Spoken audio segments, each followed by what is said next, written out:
মামার বাড়ি যাওয়ার কথা বললে তার আর খাওয়া ঘুম থাকে না। আমার বাবার বাড়ি, তাতে কি হয়েছে? আমার থেকে ওর টান যেন আরও বেশি। মানে সেই যে এক্সাম শুরু হয়েছে তখন থেকে শর্ত লাগিয়ে রেখেছে, আমার এক্সাম শেষ হলেই কিন্তু আমাকে মামার বাড়ি নিয়ে যেতে হবে। এক্সাম কিন্তু এখনও শেষ হয়নি, মাঝখানে শনি রবিবার পড়েছে, অমনি বায়না আরও চরমে উঠেছে, আমাকে এক্ষুনি মামার বাড়ি নিয়ে যেতে হবে। আর ওদিক থেকে ওর মামাও তেমন, ঘন ঘন ফোন করে ওকে শুধু বলবে তুমি কবে আসছো, তোমার জন্য মন খারাপ করছে।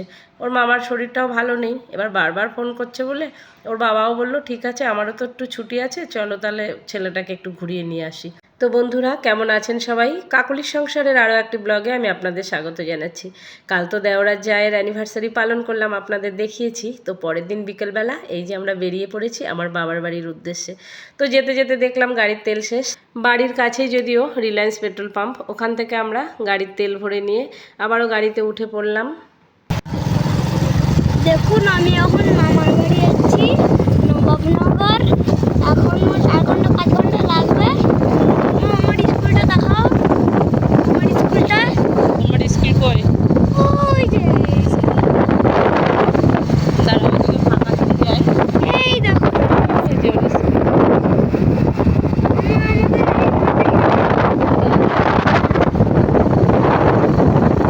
অনেক মজা।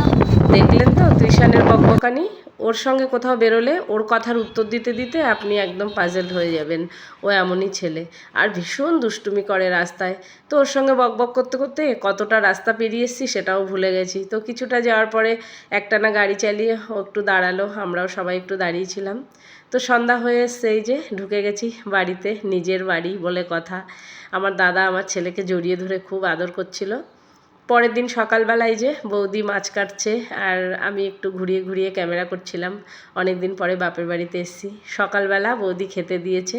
বাড়িতে যদিও গুছিয়ে এরকম করে ভাত খাই না কখনো সকালে এখন, কিন্তু বিয়ের আগে যখন ও বাড়িতে ছিলাম তখন তো এইভাবেই খেতাম। সকালবেলা মা গুছিয়ে দিত আর এখন বৌদিরা দেয়।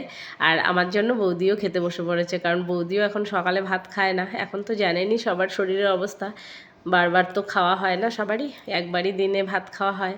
তো আমি যখন বাবার বাড়িতে যাই সকালবেলা ভাতটা মিস করি না।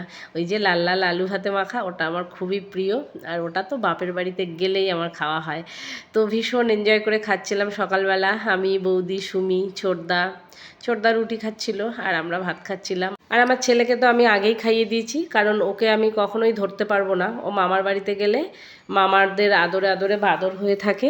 মামার দোকান আছে, ওখানে গিয়ে বসে বসে আইসক্রিম খাচ্ছে হয়তো। খাইয়ে দিয়েছিলাম সকালে। আর এই সকালের খাবারটা না যেন সেই ছোটোবেলার স্কুল যাওয়ার আগে সেই ফিলটা আসছিল। তো আজকের ব্লগটা আমার কেমন ছিল অবশ্যই কমেন্ট করে জানাবেন। ভালো লাগলে একটা লাইক করবেন। আমার বাবার বাড়ির নেক্সট পর্ব আমি আপনাদের কালকে দেখাবো।